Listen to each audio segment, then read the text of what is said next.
Hello. What, did you think I wouldn't reappear here, dear? I've got lots more to say, dear. Lots more to say. Hello. It's Sunday night. Just come back to what? Half past 10 on a Sunday night. Sunday the 24th of October 2021. Now, if I'm looking straight at you, this has worked perfectly all right.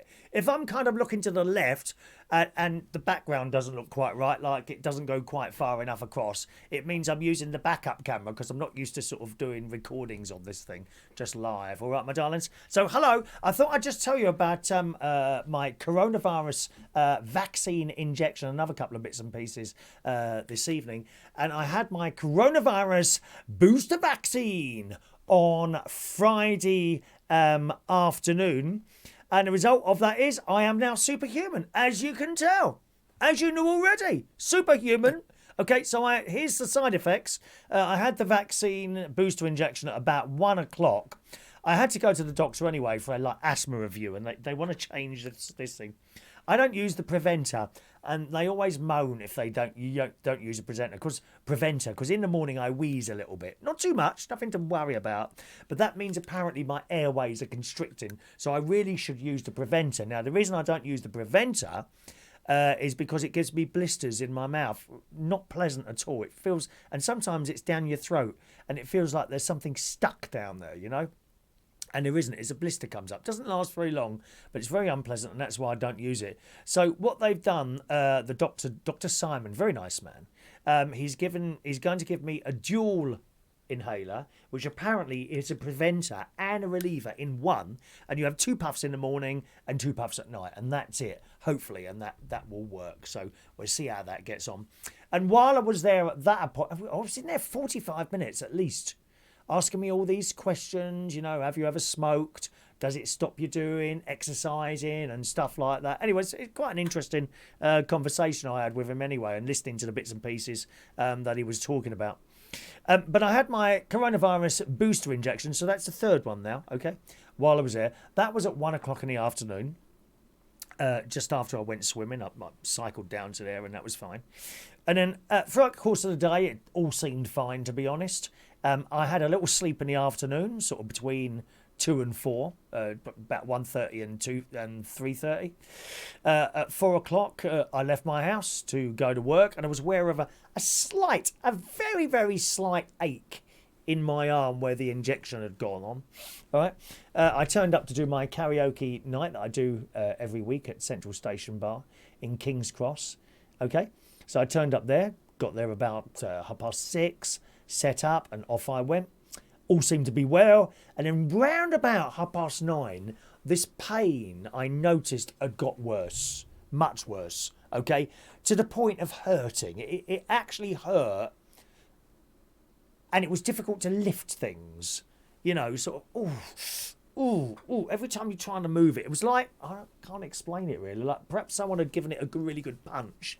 Maybe that's what it was, just a bit of bruising, although there's no mark on there. Must say, he was quite good at doing the injections. Sometimes you get, you know, like a trainee doctor or something, and he's not very good at doing the injections, and you get all sorts of bruising and pains, but he was quite good. So I don't think it was him. Anyway, so the night went on, and my arm sort of remained painful, really. I finished work at 11 o'clock, as I always do with a karaoke night, and got in the car. And then when I got in the car after I'd packed up, so this would be about 11:15, I suddenly became aware that all my energy had been drained out. And it wasn't because I'd worked extra hard or anything like that. You know, I often a little bit tired at the end of a night of work, but this was more of a fatigue than a tiredness. And managed to get home very tired in the car all the way home. I pulled into a petrol garage to get some petrol on the way home. And after I filled up, I literally sat in the car next to the pump for a couple of minutes. Very, very tired. Anyway, I got back home and almost near enough went straight to bed. I think I had a cup of tea and I went straight to bed. I would like, oh God, I really don't want to do anything. And now my arm was hurting. You know, I couldn't lay on that side. That's how bad it was. So that was that. The next day I got up and I felt very, very lethargic.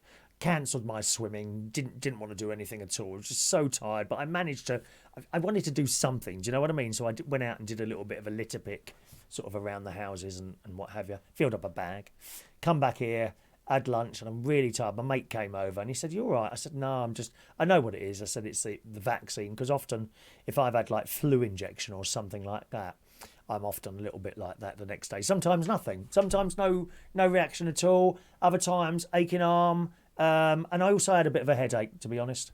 So this was now Saturday morning, like 24 hours later, Saturday afternoon, okay. And I struggled around for the day, and I'm just sitting there watching the telly like, oh God. You know, like when you're ill, it's just like that. And my arm was throbbing like anything. Anyway, I went to bed for another little sleep, got up again, ready for work. I leave slightly later on a Saturday. The traffic's not so bad on a Saturday. So I left about 4 o'clock. Once I'd got up, I thought, oh, that's not so bad now. It wasn't hurting so much. Because during the day, it was hurting to lift things. Like, you know, if you've got a pan of beans on the stove or something like that, it's quite painful to lift the thing. But it wasn't too bad now. And also the fatigue had died down a bit. I wasn't sort of fully functional, but certainly I wasn't as tired as I had been doing a day. I went to work, wasn't too bad at all. Got in the car on the way home, got back here, and again, not as bad, certainly not as bad as it was Friday.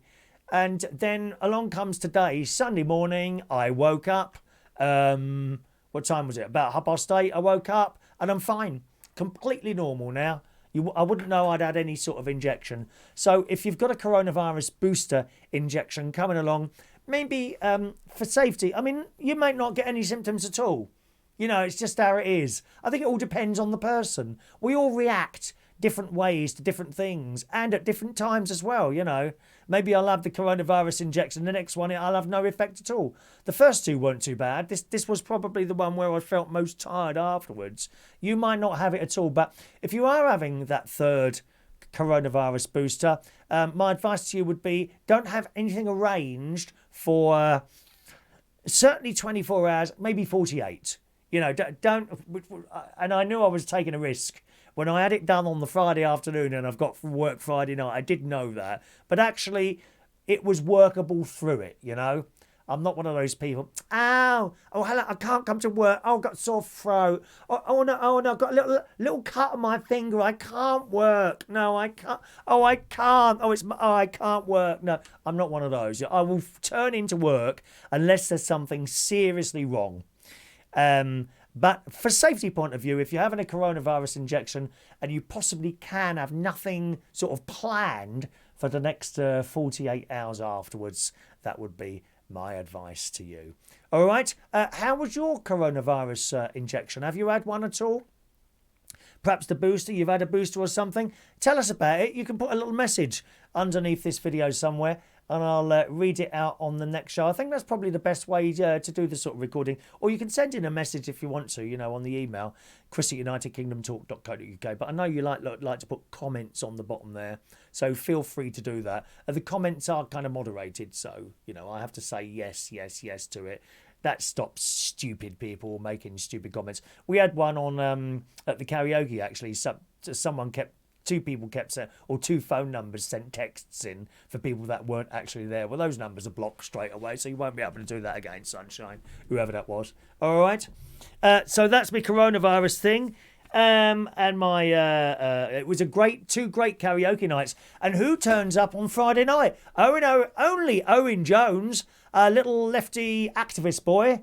Do you know, he's really nice. He sat on the table with his friends, and I tried to convince him to sing. I said, "Come and sing us a song, will you?" He said, "No, I'm not singing." I said, "I promise to turn the camera off, and I won't even mention your name." But I couldn't get him up to sing, and I think he had a nice night, and that's what it's all about. You see, that's what pubs were and are all about: having a good time. You know, I was talking to someone in the pub today. On Friday night. I talked to someone in the pub Friday night about how I think social media has completely destroyed the way we interact with people. I don't think it's made the world a better place at all. Sometimes you get a little thing from Facebook, do you think Facebook has made the world a better? But no, absolutely not. All you've done is tore people apart. People are unwilling to listen to the other side anymore. And when they don't, they just simply block them. Or they just, they just block them and that's it, gone. Or they come out with some of the vilest abuse you've ever heard. But you see, there's vile abuse and there's vile abuse, isn't there? A difference of opinion or a difference of thinking about someone in a certain way is not necessarily vile abuse. And then you get Facebook and Twitter come in from the people that run that, and they decide. Oh, who are you to decide? And sometimes, and I'm sure it's happened to you because it's happened to me. It's happened to me where suddenly you're blocked, right? And you think, well, what have you done wrong? And the only message you get, you have broken our rules and regulations. Who are you to write rules and regulations about what we say and what we do? Is it free speech or isn't it? So I think there's a lot there. But in the grand scheme of things, I do not think at all Facebook and Twitter and places like that, I don't think they've made the world a better place at all. No, not really. That being said, of course, you wouldn't be able to see the advert for this had it not been there. But I really think we were happier. Thinking in nightclubs and things like that. Instagram, well, that's just basically pictures, isn't it? But, when you see people out there, and all they seem to want to do is try and get a decent picture of themselves all night long. Well, when we used to go out, we were dancing all night long. Or getting off with people, even better. Even better than dancing all night long, weren't it? Anyway, that's what I think about Facebook. What do you think about Facebook and Twitter? Has it made the world a better place? Or Instagram, or the old, you see, TikTok. Now, I quite like TikTok. There's a lot of talent on there, but there's a lot of really sexually suggestive stuff on there as well. And it's not like you have to look for it. It's just there. And I know my nephew's wife has now banned great niece Evie from looking at TikTok because you've got all these blokes on there grabbing themselves and thrusting themselves. It's all very well, for adults or even sort of younger adults. If you want to look at that, fine. But a child can just pick this thing up and put it on, and there they are, blokes with no tops on. Which, don't get me wrong, I like looking at that. But it's not for children to look at, and that worries me a bit, the sort of TikTok thing. Anyway, what do you any comments on this at all? Just send it in the comment section, or as I say, you can send us an email there. All right, I've got a couple of little stories here. What have you done? It's my suggestion for you. I'll just do one story actually. My suggestion. I've got a suggestion at the end how you can be the greenest person there possibly is. Okay, right at the very end of this little story here. But basically, the Sun is running a story in Sunday's paper. You ain't half green, Sun. And it says, more than half of Sun readers are helping save the planet. And it says, here's how you're doing it. 74% of us buy fewer new clothes. Good news there. Won't have to spend the money. I don't like more than a few pennies leaving my account each month. Each month, it breaks my heart whenever I even have to go and buy a pint of milk. It's awful, awful. Do you know, I don't remember the last time I bought clothes. I've started buying really cheap. I mean, it's got to be to do with my age. Yeah, I did the whole designer label thing. I did it all. My last two purchases were one pair of trainers for, I think it was $16.99. And then about 3 months later, not because the other ones were broken, they're still fine, they're no problem at all. I think Jason Hughes bought a pair as well and they fell apart on him, but mine haven't. Mine is still perfectly all right. And I bought another pair recently, $12.99, including delivery from Amazon Prime. Thank you very much, Jeff. Jeff Benzos or whatever. Benzos, is that his name again? The Amazon bloke. Have you seen his super yacht? Nearly £500 million for a boat. Dear me, you want to have a word with those people coming over from France. They do a nice little rubber dinghy cheaper than that, Jeff. What's wrong with you, mate? Dear me, lovely rubber dinghies coming over from France, my love. And they hold so many people. And you've spent nearly 500 grand on a yacht. You're off your head, mate. Anyway, so I bought the $12.99, my last pair of trousers. And they're the last two items of clothing I've bought. I haven't bought a shirt now for years, or even a jacket, actually. I haven't bought a jacket for years. You know, my last item of clothing was socks sent to me by my nephew's wife because mine had so many holes in them. But they're not falling apart. What's her problem? What's her problem? What's wrong with a sock with a few holes in it? That's what I want to know. Dear, telling me about what socks to wear and what not to wear. Anyway, here we go. More than half of Sun readers are significantly changing their habits. It says 74% of us are buying fewer new clothes. Well done. You don't need to keep changing your blooming clothes every 5 minutes. Wash the old ones. Come back jumble sales. Scout jumble sales. We were always prepared. Be prepared. I promise that I will keep the Scout law, do my duty to God and the Queen and help other people. I think that's how it goes, something like that. It also says 51% wash them at lower temperatures. Now, I generally do all my washing at 40 degrees. Still, I'm talking of which, I done my washing this morning. I asked a delightful Amazon lady what the weather was going to be like, and she said there would be rain possibly at 10 p.m. So I got all my washing hanging out there, had my afternoon sleep. I got up at around about 5 o'clock, soaking wet, poured down with rain, didn't it? We now have wet things on the line, dear. Never mind. It says you're also more conscious of turning off electrics. Yeah, I had to do that when my mate came round earlier. Right? So I'm doing us a dinner. I'm doing a dinner. He's in the kitchen. I'm in the kitchen. He's gone to the toilet. I'm in the kitchen. Then I had to go to the toilet and say, what's that noise? The telly's on. So I turned the telly off. Right? Then we went in. He said, I thought I turned the telly on. I said, you did. I turned it off. Why did you do that? No one's sitting here watching it. He said, what, for 3 minutes? Yes. 3 minutes. Why should you pay them for electricity when you're not using it? Turn the damn thing off. I mean, I'll be quite happy to sit here with a candle, to be honest. All these lights blaring away. You probably haven't got it in your house because you're not in television, are you, like I am, my loves? Huh? Not in television like I am. Anyway, it says... what are you most concerned about? Plastic pollution, deforestation, too much waste. This is all going down. Most people are worried about plastic pollution. And when you see the crap I pick up round here, it's all plastic and tins. People just drop them on the floor. Worse than that is when they end up in the ocean. Have you ever seen some of those YouTube videos and on excellent wildlife programmes on the BBC? Of the plastic swimming around in our oceans, and you will eventually be eating that. I'm telling you now, the plastic gets smaller and smaller over a long period of time, and then the fish eat it. What eats the fish? Yes, you.